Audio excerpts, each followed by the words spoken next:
Hey, welcome to the Evolution Real Estate Podcast, where we stay up with the ever-changing modern real estate market. We were going to start at around 1 or 12, and we had some technical difficulties to get to this point. So we are changing along with our tagline. We're always trying to change and evolve. So after a few episodes, we decided, Scott and I, that maybe live was the answer. So then we can get some client and questions and interaction with the podcast. So we're going to try and do this, every other week or weekly. We're still figuring that all out. But the whole purpose of the podcast is to talk about these conversations that we're already having and then just to put them on video. And then the idea of going live, then we can have interaction and questions from people who are watching. So my name is Justice. I am a mortgage loan officer. So my job is to help you get the financing to buy a home. And I am with my good friend and much better looking person on the co-host here side, Scott. Scott, introduce yourself. Hey, Justice. Thank you. Hello, everybody. My name is Scott Ebel. I don't know that I'm much better looking, but nonetheless, I am Scott Ebel, and I'm a real estate broker here with Greater Midwest. And I'm super excited today to share some tips, tricks, and really what's going on in the market today in our local Twin City area. So, that's kind of where we're at and what we're looking to do here. So. And this podcast, so if you're watching this on Facebook, we're streaming it on both Scott's personal Facebook page, and then we're also streaming it on my business page. And then we're also streaming it on currently my YouTube business page, and then we're going to upload it onto Scott's, and then we also have a shared Evolution Real Estate Podcast YouTube page as well. So there's plenty of places for you to find this information, and you can always reach out to us if you have certain topics that you'd want us to talk about. And the reason we're kind of recapping some of this, if you've already been watching some of these episodes, this is our first one that's live. So we really want to, kind of rehash everything that we've been doing. So one thing we like to do after the intros is talk about interesting things that have happened to us in between each episode. So Scott, why don't you leave that away? We had the Christmas break and the New Year's and all that kind of stuff. Yeah, no, and it was some great time away and shared with friends and family and what have you. But got an opportunity to kick off the new year. Some of you might know that I'm really into snowmobiling and really enjoy it. And I don't know why, because of the weather, but it's all about your gear, right? So anyway, January 1, you got some good friends that I go snowmobiling with quite often. We found out about a program that Camp Ripley has. It's a stay and play program, or it's for ATV. And we took advantage of it. We were actually the first people or individuals to take advantage of this. Now, it's a program that they came up with to allow service members, whether you're active or retired, to stay on Camp Ripley or go to Camp Ripley and be housed there, and then basically enter and exit off of the west gate and access all the many snowmobile trails that are up there in Morrison County. They're fantastic. I think they do a great job, and it was just an absolute joy to be up there. Although I don't know if many of you remember, it was 27 below temperature on the first or the second, and so we endured that. But like I said, it's all about the gear. I know you're shaking your head, kind of going, "Man, you're nuts." Yeah, probably so. I think you're in a little bit different of a climate than 27 below. Yeah, I hightailed it out of here. Yeah, so I right before it got cold, I left off to Hawaii, and so nice. We had.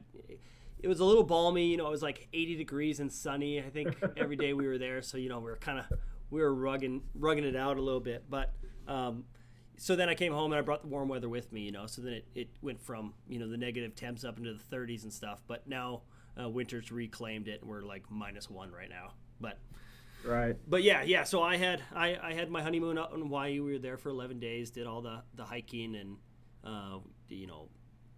whale watching, turtles, snorkeling, picture driving, all that kind of stuff. So we had a really good time. But right before I left, this will be relatable to all future or current homeowners. I had a pipe burst in my ceiling of my basement. So had to cut that out and then have a plumber come and replace the galvanized steel pipe and all that. So it could have been, I got really lucky. It could have been worse. And the timing of it couldn't have honestly been better because it was right before we left. So we kind of got lucky. But, we talk about the joys of home ownership. That is, quote unquote, one of the joys of home ownership that you got to, the realistic side of it. But yeah, so that's kind of my fun, interesting stuff. So the next part that we go through after we kind of touch on that is we like to touch on the local real estate market, and then Scott's an expert on that. So Scott, you want to take that away for us? Yeah, if I could, if I'm going to try and share my screen here, Justice, and let me know once you have it up. And go ahead. Good.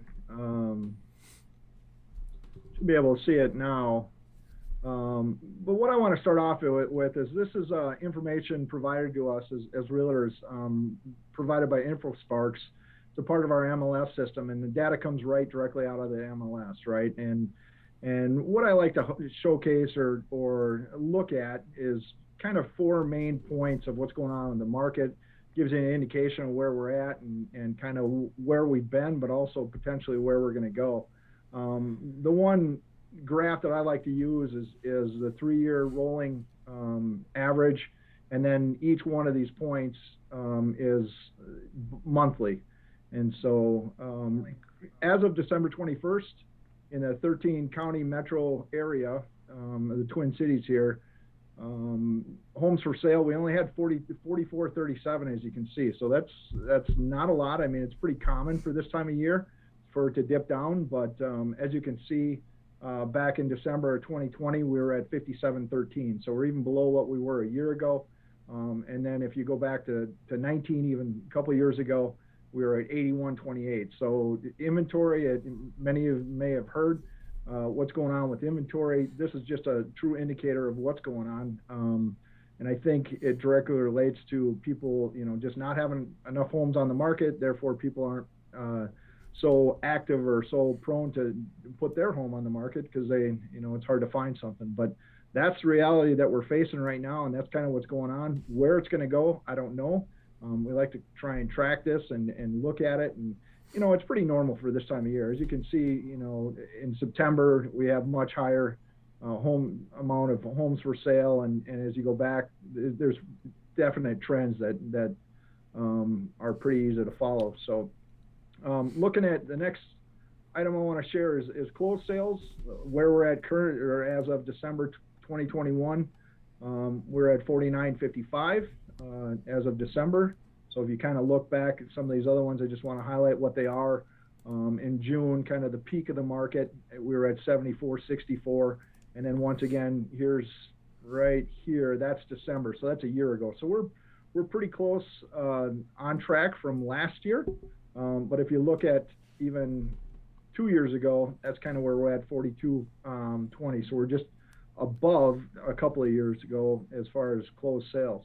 The one indicator that everybody kind of asks, well, there's no houses to look at or what have you, and that's months of supply, right? And really what's kind of also of where we're at on the market. And as you can see here, December 2021, we're at 0.08 Justice of months of supply. So just to talk about that a little bit, and what that really means is that if there were no other homes that were to hit the market for new homes, for sale, that 0.8 months, we would completely exhaust that supply of homes that we currently have on the market. And that's for all of the 13 county metro area. So if we go back and look at December a year ago in 2020, we were at 1.1. So to give everyone kind of a reference of what a balanced market is, most people say it's going to be 5 to 6 months worth of supply. So that gives you some indication of where we've been.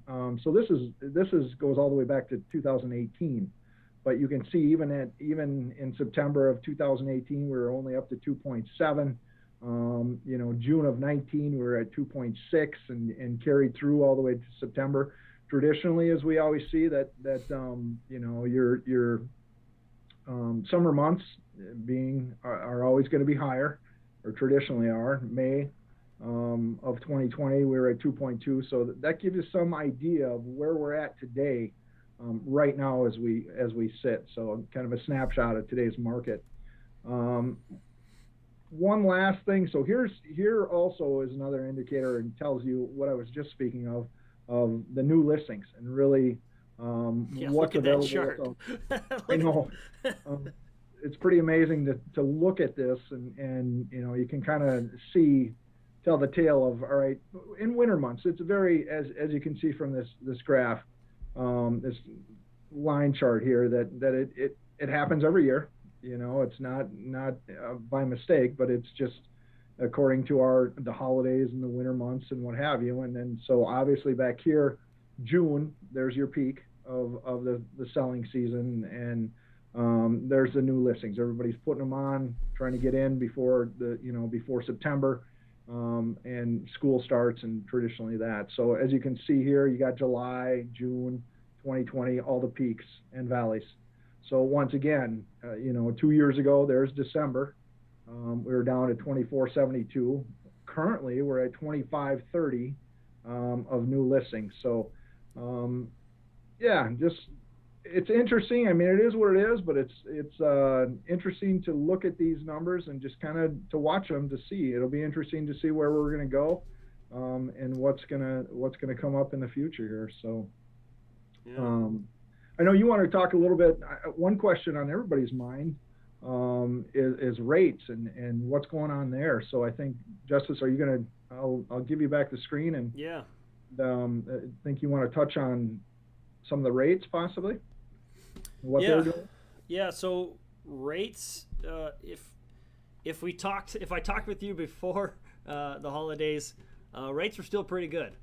If I talk to you now, it's quite a bit different. So just yesterday, I quoted a client that I hadn't quoted before holidays, and nothing's changed. Kind of like the same price. Literally, it was actually the same price point of the house, and the interest rate was 0.5% higher. It's like, it's significantly different. So right now, rates are really pushing higher. Let me share. Let's see. Where's that share? Here we go. Let's share this.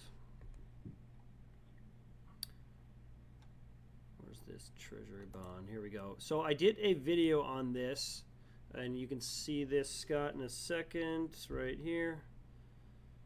Let's see. Does that work? Can you see it? I can see it. Okay.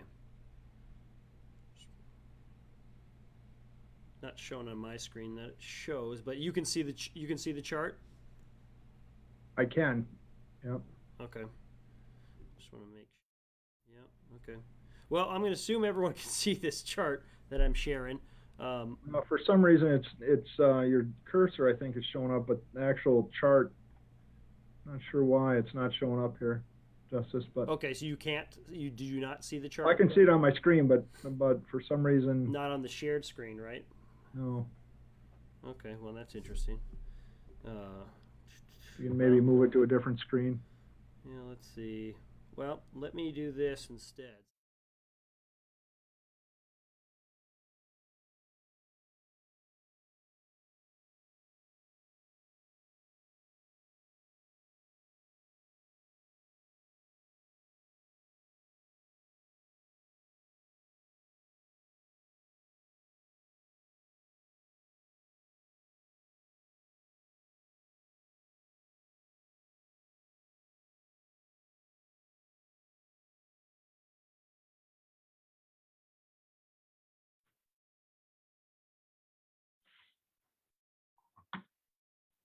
Yeah. No, for some reason it's not showing up, Justin. Oh, there it is. There it is. Yep, you got it. You got it. That's a.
Omicron, another variant.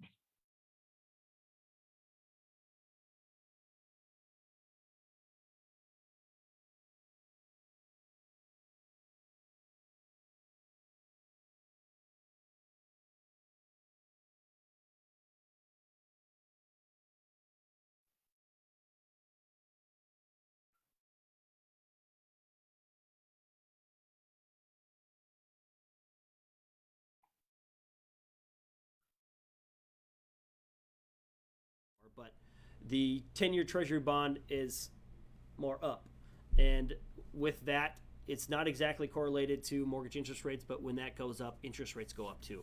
Um, so there's kind of that. The video that I have, I'm not going to share it because obviously the link's not working. But if you go to my YouTube channel, you'll see that I did a kind of a breakdown on this. I also talked about something else that we eventually want to talk about, but maybe we'll save that for next time, and that has to do with second homes.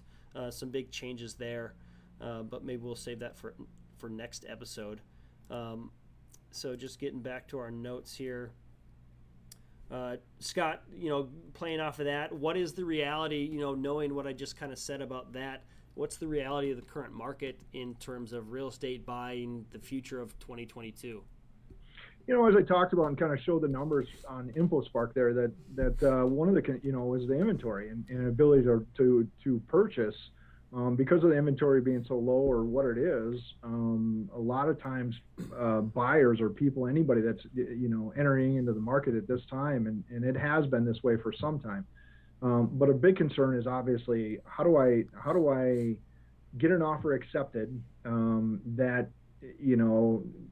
first of all, getting an offer accepted. And one of the ways to do that is to be non-contingent. It's kind of tough when you've got a home to sell, and so how do you do that? You make it subject to the sale, the sale of your home, and hope that the buyers will wait and kind of hang on for you, and maybe a period of time to be able to allow that to happen and work through that process. Or but that I think is a big concern, right? First of all, I think it's pretty easy to get your existing home sold, right? That's the first thing. But the next thing is getting an offer accepted on the next property that you're looking to buy or to move to. And so I think that's a big concern. I know there's been a lot of different options or a lot of people trying to solve that problem. I don't know that we've ever been in this situation. It's usually kind of the other way around, where you don't have to put a contingency. It's a buyer's contingency versus a seller subject to them finding a home. So it's kind of a little unique situation, but it's definitely something that can be worked out. That is what we see nowadays. But along with that, allowing buyers to somehow be non-contingent. I mean, because sellers typically don't want to wait for a buyer that is contingent, right? And because then you create that pretty much that domino effect, or you've got back-to-back closings, and well, that one has to sell in order for you to move forward on this one, this one, this one. So whenever a listing agent is working with a seller, obviously a seller, the smartest thing or the best way to go about it is to entertain or accept offers that are not contingent or have the least amount of contingencies possible.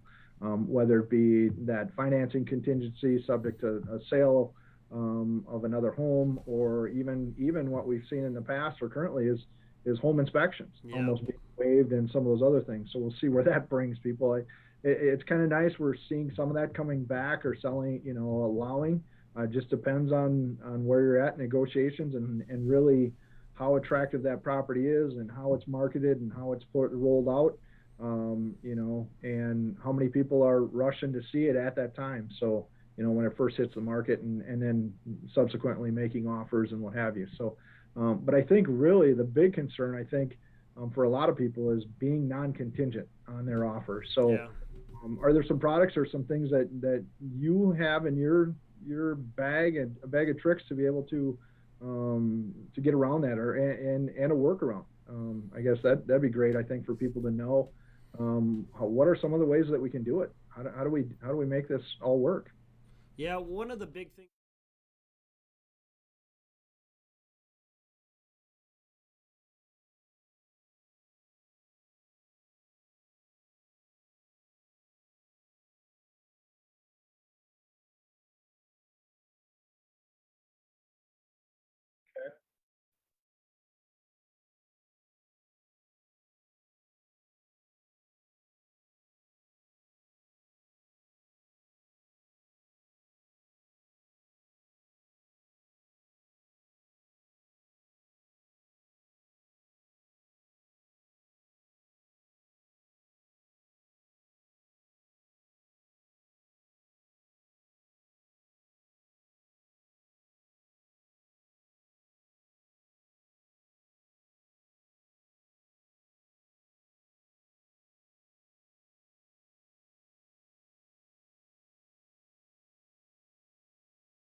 Okay.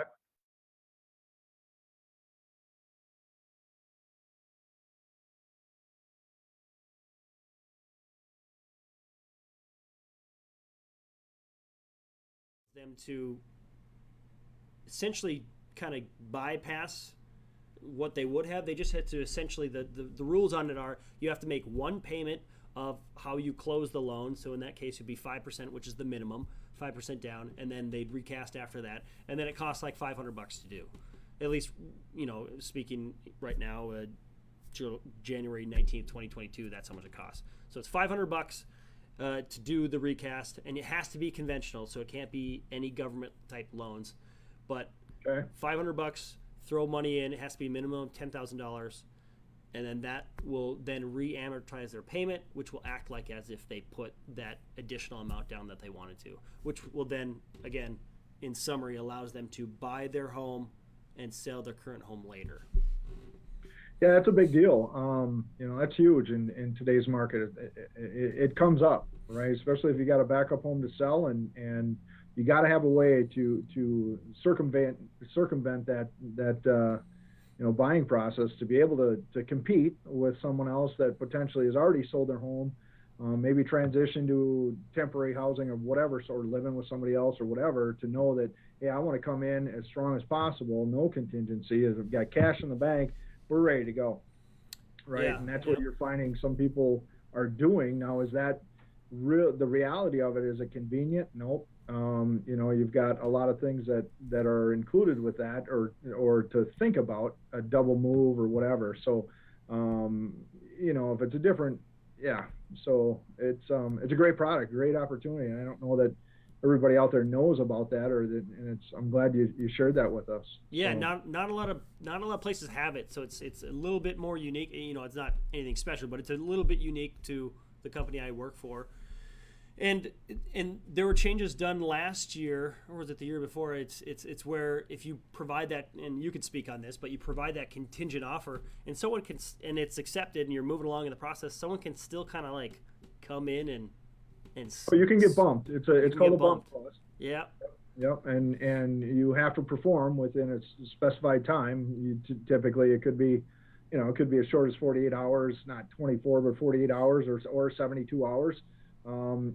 To have a purchase agreement accepted and all contingencies removed from the sale, on the purchase agreement of your backup home, and that you're able to continue to move forward. Or yes, you absolutely could have done all that work, and then potentially, if they get a backup offer or another competing offer, that they decide, what, hey, this is non-contingent. We don't have to continue to wait. Yeah, you definitely, that's what happens. You can get bumped. And yeah. so the sooner you can remove any contingencies when you've got an accepted purchase agreement and continue to move forward to closing and through escrow, is all the better. Yeah, And yeah, yeah. so that's, no, it's a great thing to know.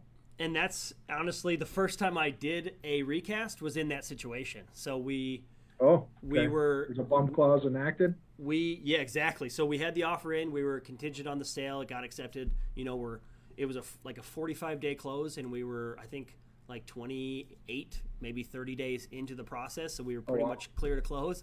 And then they're like, "Oh, by the way, we need it to be non-contingent." What do you mean? And then, oh, we have another offer. Oh boy. So then we had to scramble, and then we got collected more income docs, or I'm sorry, Yeah. more asset docs to show that they had the 5% down, restructure the loan. So then they bought the house with 5% down, and I think our DTI was like 49%, so we just Oh swiped gosh. in. Yeah. And then obviously they closed. Then they sold their house and then recasted, and they put essentially 20% down. but it was like a mad scramble, because all of a sudden that bump clause was like, surprise, like Yeah, yeah, they're so out there. yeah. So that was kind of my first introduction to that. To both the bump clause and the recast were in that same transaction. Wow. Yeah, you always learn. Every transaction is different, right? It's always, I've been doing this for a few years, and it seems like there's always something Yep. that, there always is. There always is, and that's, It's always changing. Yep. yeah, there's always something that comes up that you got to try and figure out, and and get over. So no, that's great stuff. It's great that I'm glad we're talking about it and sharing with people. Hopefully people find value or find, that this, or get to know that this is out there. That's an option. I know I've got a number of buyers that I'll be speaking to, and that, hey, this could be an option. This is a way to go. You just got to go down that path and see where it takes you. Make sure you qualify and what have you. But it definitely is an answer to the problem, if you would. Yeah, and especially as we, leave this winter market and get into the spring market where all this stuff is super valuable to know. Good to be armed with that information now.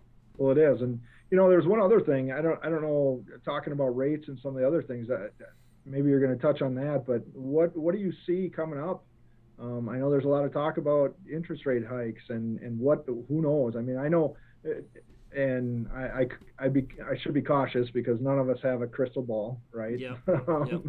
If we did, we'd all be doing something else. But anyway, what are your predictions, or what are your thoughts, or what are you reading or hearing as far as because right now I think there's a lot of people on the fence or really kind of running to try and get the interest rates that we have today versus what might be coming down the road. So maybe you could touch on that a little bit, Justice. Yeah, when I bought my townhome in 2017, I got it with a 4% interest rate, and boy, was I jacked. 4% was fantastic. Yeah. We are on our way to that again. So we have a little bit of a recency bias in the sense that we've been in such a low rate environment that it's kind of like a shock, like, oh my God, we're going to be around 4% on this, which is still a phenomenal rate, which you can speak to because you've been around a little longer than me. So longer or higher interest rates, but 4% is great. We're still below that now, but we're on our way up. So I wish I could share that screen, but we're not going to try that again. But if we watch the bond market, we'll know that rates are going up. If you go to like Freddie Mac and look at their loan data on the interest rates, that will show you kind of like what's going on too. I can't specifically speak on the actual interest rates because that would get me in no-no land, in trouble, but they are going up. Indicators are kind of showing that they're going to keep going up. So what we were told in our meetings right before the holidays is that rates should be around 4% in that range at the end of the year. Well, they are halfway there from where we were already, and we're only 2 weeks into the new year. Right. So you would think that this thing it's like this, and you think it's eventually going to kind of level out. Now today, specifically 119, it came back down a little bit. Now, whether that's just a reprieve or what, we've just been on like a absolute hike the last 2 weeks. So yeah, stuff's going to keep going up, but keep in mind that these rates are historically low, and they weren't meant to stay. And 4%, even if it turns out to be that way, it's still a really good rate. Right. No, and how long has it been as low as it has been? I mean, it's been miraculous. Unprecedented. Yeah. 2-3 years. I mean, we haven't seen, and pretty much all through the pandemic, and it's not gone. But entirely through that, there was no interest rate changes or adjustments, hardly at all. I mean, and it was interesting to see. But every year I try and follow Lawrence Yoon, who is the chief economic analyst for NAR, and he puts on a great webinar or Zoom meeting, and fortunately I always try and look for that, and there's some pretty good a number of panelists on there that are some of the world's best economists and try and figure this stuff out, and some of the predictions they were coming out of that think tank was that there might be 2 or 3, potentially 4 interest rate hikes throughout this year. So where we end up, like I said, nobody's got a crystal ball, don't know. I mean, they can chart it and try and predict, but we'll see. But as we're talking now, it sounds like interest rates will be rising a little bit, but historically it's still a great time. I mean, still a great time to buy and get out there and still invest before they do go up. And even if they do, it's, you just got to calculate and work with that payment. So yeah, and these interest rate hikes that the Fed proposes, they're not necessarily tied to mortgage interest rates. They're, like just because the Fed is raising these interest rates doesn't mean the mortgage interest rates are going to rise as well. So they're not necessarily correlated. Sometimes they interact with each other, but they're not necessarily tied together. So the Fed interest rate hikes, those really affect like businesses for borrowing money. And if the Fed hikes up these rates, you're probably also going to see those savings accounts that you used to put money in because they actually generated you a little something. Those will kind of come back a little bit. Then they, have essentially been non-existent now. So there is some positivity to that too. If you've been following the stock market's been just getting gouged lately. There's a lot of fear still. But if you look at historical data, whenever the Fed has raised interest rates, if you can find the charts online and whatnot, but it's kind of interesting that there's usually a higher return in the time frame where they actually raise the interest rate. So it's kind of counterintuitive. So again, the Fed's obviously trying to mitigate inflation. So I guess it's probably still time to see that. If Fed says 3, I've heard predictions as high as 7. Some people and the Fed usually does it by a quarter, but some people are calling for it to start off with a 0.5% interest rate hike just right away. So all of that obviously yet to be determined. Sure. Scott, well, just as we talk, ever-changing real estate market, right? Yeah. Hence the name, Evolution Real Estate. Evolution. Yep. Just never stops changing. Scott, anything else to add to today's episode? No, I really enjoy doing this with you, Justice, and I hope people find value in what we're sharing. And I'd love to hear some input and feedback from folks and what they want to hear or what they want to talk about, and love to focus on that, I guess. But no, stay warm. It's going to get cold. Tell the people what they can do on our social channels. What's that? Tell the people what they can do on our social channels here. As far as what? What do you? Oh, your classic. Don't forget to like, subscribe. Oh, well, of course. We got that. Yeah. The like button. Yeah, hit that like button.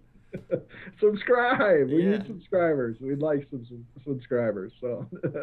Well, wonderful. Well, thank you, Scott, and thank you for anyone who's watching, and I guess obviously listening too, because we're on the podcast sites as well. But again, thank you, and stay up with us where the evolution never stops.